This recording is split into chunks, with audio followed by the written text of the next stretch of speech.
إن الحمد لله نحمده ونستعينه ونستغفره ونعوذ بالله من شرور أنفسنا وسيئات أعمالنا من يهده الله فلا مضل له ومن يضلل فلا هادي له واشهد أن لا إله إلا الله وحده لا شريك له واشهد أن محمدا عبده ورسوله يا أيها الذين آمنوا اتقوا الله حق تقاته ولا تموتن إلا وأنتم مسلمون يا أيها الناس اتقوا ربكم الذي خلقكم من نفس واحدة وخلق منها زوجها وبأس منهما رجالا كثيرا ونساء واتقوا الله الذي تساءلون به والأرحام إن الله كان عليكم رقيبا يا أيها الذين آمنوا اتقوا الله وقولوا قولا سديدا يصلح لكم أعمالكم ويغفر لكم ذنوبكم ومن يطع الله ورسوله فقد فاز فوزا عظيما أما بعد الحمد لله الله سبحانه وتعالى بزنا тагын бер mübarek cumğa gününe eriştirdi. Hem Allah Teala şuşunda onun ecir savabın ümit etip kilgen her barşabızga da kıyamet gününde şuşu savaplarını görerge nasip eylesin idi. Şuşu kılgan izgiliklerimiz sebeple Allah Teala'nın rahmetine erişip Firdevs cennetlerine kirerge nasip eylesin idi. Hem bu dünyada yaşaganda da Allah Teala көңіл тынычлыклары биреп, иминлектә, бәхет сәгадәттә яшәргә насип әйләсен иде. Һәм түребездән чыккан салават шәрифләрдә Пәйгамбер саллаллаһу алейһи ва сәлламның рухына барып ирешсен иде.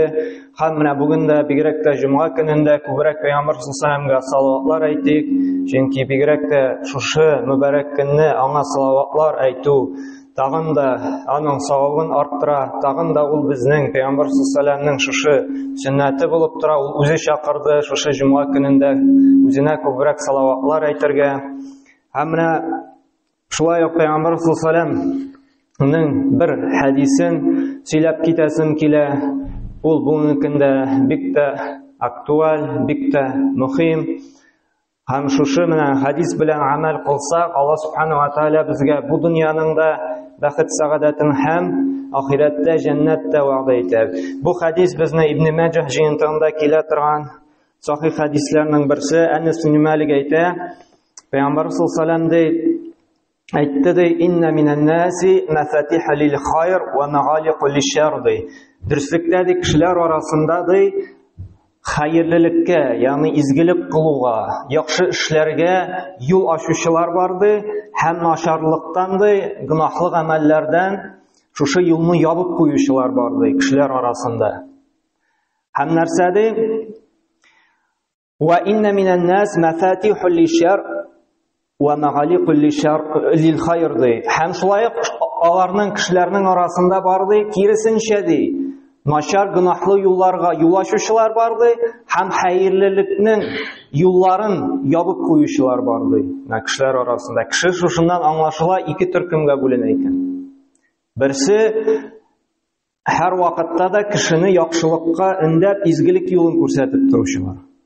Икенче төрләре киресенчә гел начарлыкка инде начарлыкны сөйли һәм менә чынлап та тормышка күз салсак, бар кардәшләр арасында менә утырып сөйләшәсең, аның яныннан бер заряд, теге бер мотивация дигәндә хәзерге телдә әйткәндәйме, күңелең күтәренеп чыгып китә. Ягъни бу кардәш белән утырганнан соң күбрәк изгелек кыласың килә башлый. Күбрәк Кур'ан укыйсың килә, күбрәк садакалар бирәсең, күбрәк нәфил намазлар укыйсың, күбрәк уразалар тотасың килә, күбрәк файдалы гыйлем аласың килә башлый. Бар менә араларда шундыйлар, әлхәмдүлилләh, ягъни менә шушы хәдистә әйтелгәнчә менә гел хәерлеккә индеп торасың. Аның белән утырганда тақвалыгың арта, иманың куәтләнә. Акайбыр утырганда киресенчә күңелең төшә шундый, ник туганыңа үкенә башлыйсың, бөтен нәрсә начар, үлдең дә беттең. Ягъни һаман шул бер кешеләрне ниту кешеләр турында сөйләү, бу шундый, бу тегенде, ягъни тақвалык яктан да, гыйльми яктан да сине үстерми, киресенчә артка үстери. Һәм менә әйтте Пәйгамбер саллаллаһу алейһи ва сәллям, әгәр дә менә син ди шундый кешеләрне яхшылыкка индәүчеләрдән булсаң ди, гел менә аның белән чыраштың икән, Әйдә менә монда мәчет төзелә, мәчеткә барып булышыйк әле. Менә монда бер кардәшебез аварияга очраган, әйдә машинасын ремонтларга ярдәм итик әле. Менә монда бер танышыбызга операциягә акча кирәк, әйдә булышыйк әле шуңа. Әйдә менә монда гыйлем мәҗлесләре бар икән, барып гыйлем алыйк икән әле. Син Кур'ан укый беләсеңме? Әйдә мин сиңа Кур'ан укырга өйрәтәм. Һәрбер укыган өчен 10 әҗр савап була дип, ягъни шулай итеп гел изгелеккә этәреп тора икән. Пәйгамбер саллаллаһу алейһи ва сәллям нәрсә ди? Фатуба лиман джа'ала Аллаһу мафатихан лил хайр ала ядиhi ди. Бу кешегә ди җәннәт ди. Фатуба җәннәт ди бу кешегә ди, чөнки Аллаһ Тәгаләнең юлына ди аның ашады кешеләрне хәерлеккә күндергән өчен ди. Нәкъ шушы ди төркемнән булабыз икән без, кешеләрне хәерлеккә, игелекле гамәлләргә өндәүчеләрдән Аллаһ Тәгалә безгә җәннәт вәгъдә итә. Әгәр дә инде кире каршысы, капма каршысы була икән, вавайлул лиман джа'ала Аллаһу мафатиха шаррин ала ядиhi ди. Үкенечте җәһәннәмдә шундый кешеләргә ди, кемнең кулы аша, гамәле, сүзе аша кешедә бузыклык кылса ди, бузыклыкка үрнәк күрсәтсә ди. Бар бит шундый кешеләр гел начарлыкта йөри. Һәм шушы начарлыгы аркасында калганнарны да шушы явыз пычрак юлга үстери. Һәм менә мондый кешеләргә үкенеч ди, кайгы, хәсрәт ди, ягъни җәһәннәм ди. Һәм менә шуңа күрә шушы хәдис белән инде без нишләргә тиешбез? Уйларынырга. Менә без кайсы төркемгә керәбез? Без үзебезнең үз тотышыбыз белән, сүзләребез, гамәлләребез белән кешеләрне хәерлеккә өндибезме, яки киресенчә инде гынаһлы гамәлләргә өндибезме? Безнең белән кешеләр аралашкач, тақвалыклары, иманнары артамы? Безнең белән очрашканнан соң, безнең белән сөйләшкәннән соң изгелек кылырга омтылалармы? Яки инде шундый халәттә калалармы? Әмма безгә игътибарлы булырга кирәк, менә шушы изгелеккә өндәүче кешеләрдән буласыбыз килсә, берничә мәсьәләгә игътибар итәргә кирәк. Иң беренче инде Аллаһ Тәгаләдән сорыйбыз. Аллаһ Тәгалә безне шушы хәерлеккә юл күрсәтүчеләрдән һәм начарлыклардан, начарлык юлларын ябучылардан безне кылса иде. Шулай икенче ягы бар, менә аны әйтергә унытканмын әле, начарлык кылудан тыйып калучылар.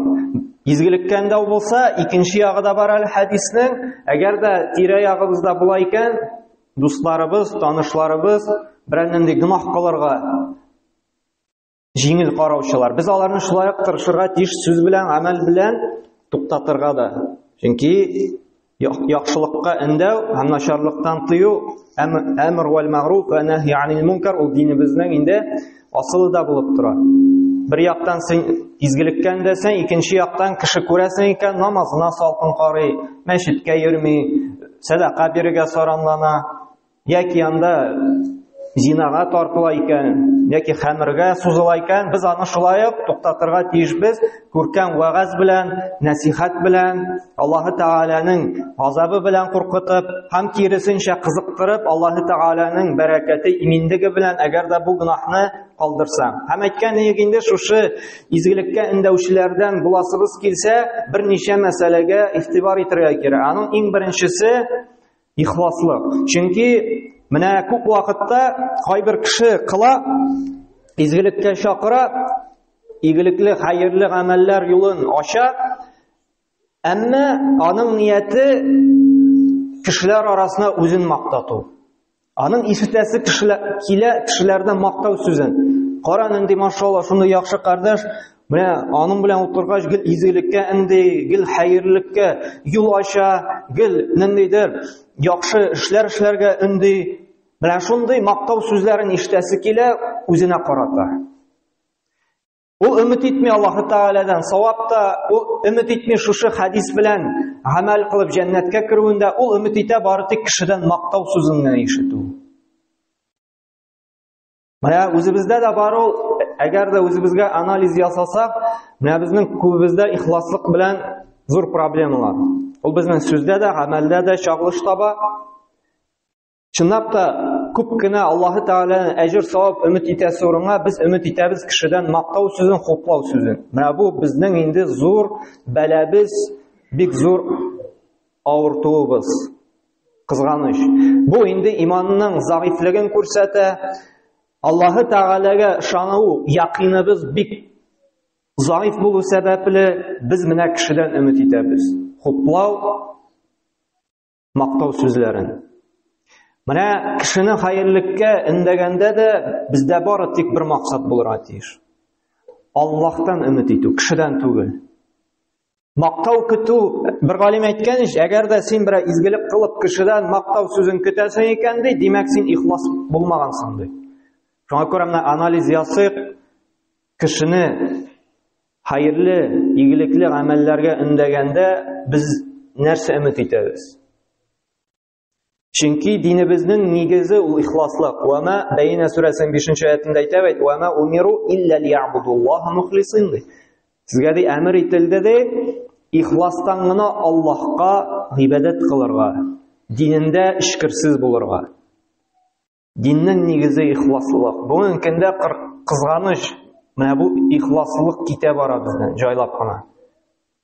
Һәр вакытта да без кеше нәрсә әйтер икән, менә шушы ихласлыкның әйттем ич, кешедән мактау сүзе көтү булса, шушы галим дәвам итеп әйтә, әгәр дә изгелегенне ди кешенең хурлавы белән, кешенең тәнкыйте белән изгелекне калдырасың икән, син шулай ук ихлас булмагансың ди. Була бит шулай, менә изгелек кыласың, кешеләр хурлый башлый. Тәнкыйт сүзе белдерә. Менә син генә йөрисең аны мактаныр өчен, син генә ул садакаларыңны бирәсең, менә сине юмарт дип әйтсеннәр өчен. Мәчеткә йөрисең син, менә о, машалла, нинди тақва кардаш, бер кайчан да 5 вакыт намазны калдырмый, гел беренче рәттә имам артында, син мактаныр өчен генә йөрисең. Шундый сүзләр әйтә дә, ул шушы изгелек кылын сирәкләтә башлый. Ярар, мактамасыннар әле, ихласлыкка тәэсир итмәсен дип, 5 вакыт намазга йөри, 3-2-гә калдыра. Садака бирүен киметә. Менә шулай итеп изгелек кылганда да кеше сине тәнкыйтьли иткән, син шушы тәнкыйть сүзенә карап изгелек кылуны туктатасың икән, димәк син кеше өчен кылган буласың. Галимнең исемен оныттым. Шушы ихласлык турында бәян кылганда менә шундый сүз әйтә. Мактау сүзен өмет итсәң, һәм изгелек кылып тәнкыйть сүзен ишетәсең икән, бу гамәлеңне калдырасың икән дә инде, син димәк гамәлең ихлас булмады. Чөнки без игелекле гамәл кылганда безнең бәйләнеш булырга тиеш Аллаһ белән генә. Мактау да, савап та өмет итәбез Аллаһтан. Тәнкыйтьләр икән, хурлыйлар икән, без әле киресенчә Аллаһтан өмет итеп, тагын да күбрәк изгелек кылуны арттырырга тиешбез. Менә бүгенге көндә дә күрәбез бит, булды шундый тормышта ниләр, вакытлар, кардәш мәсәлән авылга юл сала башлый да, һәм моңа авыл халкы әйтә: "Әй, син теге эшеннән урлаган җирдән саласың, әй, авыл халкы арасында син күтәреләсең килә, үзеңне күрсәтәсең килә", шундый сүзләр әйтәләр дә, бу инде таныш тукты юл салудан.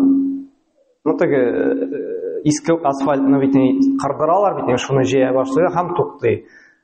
Һәм нәрсә теге юл биттеме әллә иске асфальт биттеме, юк ди, авыл халкы шулай сөйләде дә туктадым, нәрсә кирәкми. Нәү күрсәтә авыл халкының сүзенә бәйле, ягъни кешенең сүзенә куркып, кешенең сүзенең көче диек инде, тел бит инде ул сихри кишкә яйма, күңеленә үтеп керә дә, яралый да, бу эшен калдыра. Әгәр дә без шунда Аллаһтан садака җари өмет итәм, һәр кеше йөргән сайын миңа савап була дип Аллаһтан эшләсәк, без кешене гомумән карарга тиеш түгелбез һәм карамаячакбыз да. Бу бик мөһим.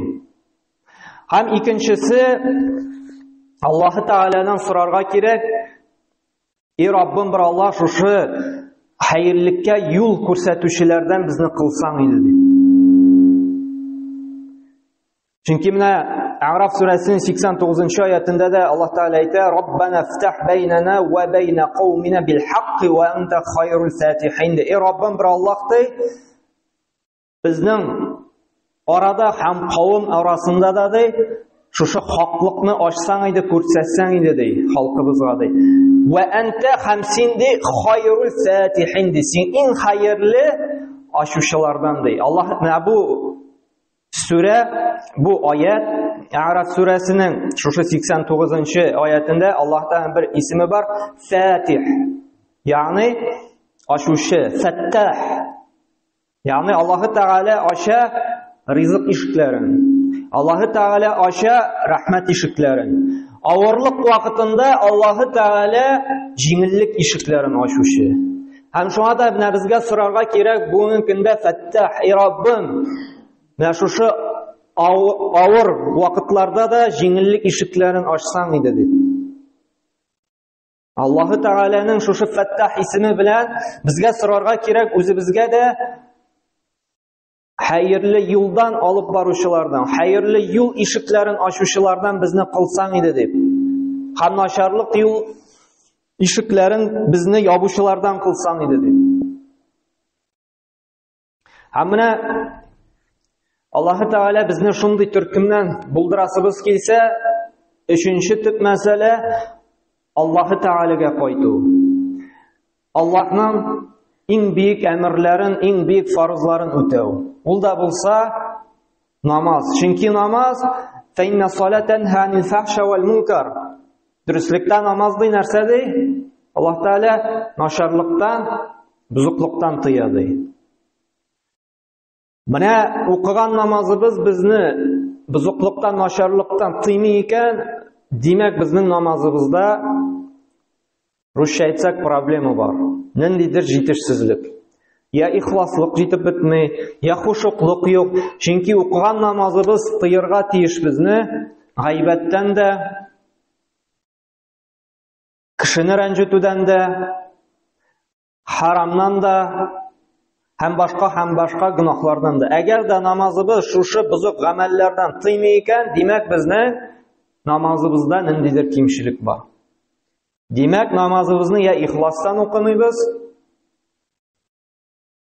кеше өчен, кеше мактасын өчен генә йөрибез мәчетләргә. Шуңа да безгә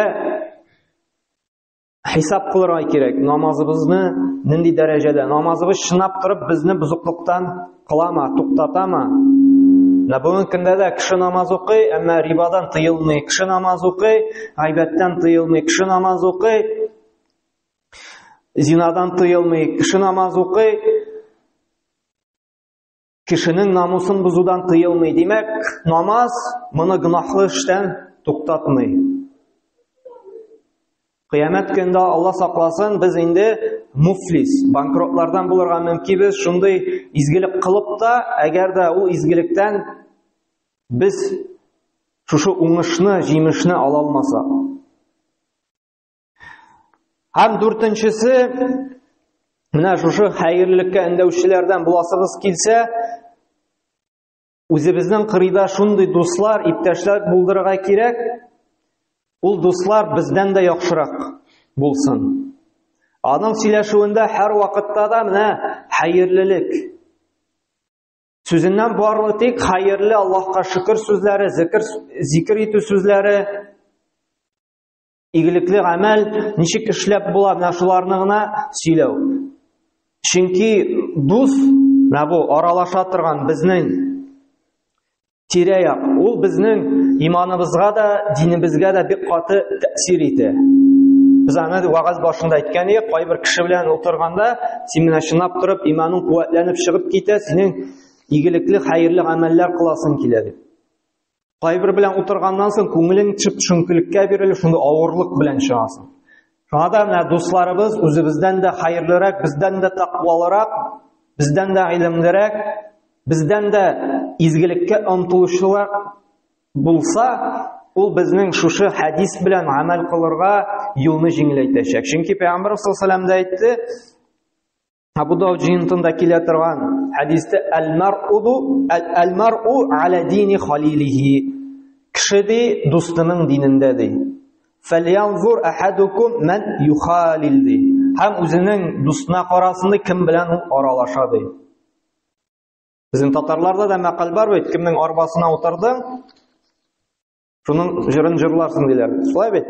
Ягъни син кем белән йөрисең, шул сөйләгән сүзләрне сөйлисең, шул эшләгән эшләрне эшлисең. Шуңа күрә бу бик мөһим, әгәр дә без үзебезне үзгәртәсебез килә икән, шушы хәйрлеккә юл ачучылардан, начарлыкны тыючылардан безгә бик тә мөһим кем белән аралашуыбызны карарга.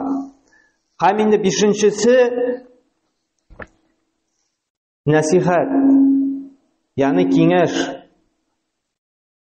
Күрәбез икән, кардәшебездә берәр кая, берәр гыйбадәтендә, берәр изгелегендә, берәр кимчелек, безгә Аллаһ ризалыгы өчен нишләтергә кирәк? Аңа насихатларны бирергә. Менә кардәш, бу җирдә әзрәк кенә кимчелегең бар, аны үзгәртсәң инде хәерлерәк, саваплырак булачак. Аллаһ Тәгалә шушы гамәлеңне риза булачак дип күркәм вагыз белән, йомшаклык белән, матурлык белән вагызлау кирәк. Һәм 6-нчысы бик мөһим, аны һәр вакыт әйтәбез, әйтергә кирәк. Безгә һәр вакыт уйларга кирәк, Раббыбыз янына кайтачагын. Менә Аллаһ каршына басам, ничек итеп җавап бирәмен? Шушы изгелеккә эндәүчеләрдән булдыммы? Яки инде гынахка юл ачучылардан булдыммы? Аллаһ Тәгалә кайсы яктан гамәл дәфтәрләрен бирер? Уң яктанмы, сул яктанмы?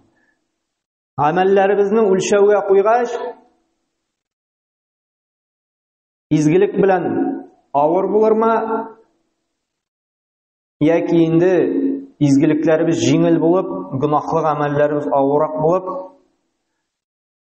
җәһәннәмгә керүебезгә сәбәп булырмы? Без уйланырга тиешбез. Чөнки бу дөньяның иң авыр проблемалары да кыямәт көне белән чагыштырганда ул бик җиңел. Кыямәт көнендә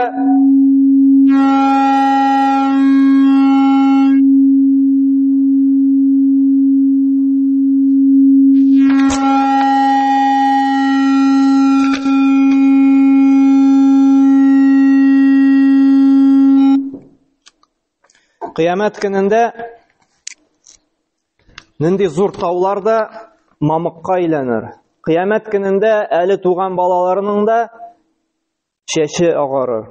Хәтта күкрәк бала, әни шушы күкрәк имә торган баласын да ташлап качыр. Чөнки ул әйтер: "Нәфси, и җаным" дие. Ягъни шундый дәһшәтле көндә дә, куркыныч көндә дә ана кеше баласын ташлап качыр. Шуңа куркыныч булачак, чөнки дөньяда андый дәһшәт, андый куркынычлык аның күргәне булмаган. Кеше үз шуңхатлык исе булар, кеше үз тиресе белән тунчыгыр, үз тиресендә бата башлар. Менә шундый дәһшәтле көн көтә алда. Бу дөньяда, әлхәмдүлилләh, әле ничек булса да проблеманы шишеп була, адвокатлар яллап, судьялар белән сөйләшеп имә. Әмма кыямәт көнендә бер кемне дә яллап булмаячак, бер кем белән дә сөйләшеп булмаячак. Һәм шуңа да без кайгыртырга тиеш шушы көнебезне. Нәрсә әзерләдем, кая барам, ничек барам, нәрсә белән барам? Һәм шушы хадистә әйтелгәнчә: "Фатуба лиман джа'ала Аллаһи лил хайри биядихи". Җәннәт була ди шул кешегә ди, кемди аның кулы белән ди хәерлеккә, изгелеккә, яхшы гамәлгә бастыручылардан булды ди.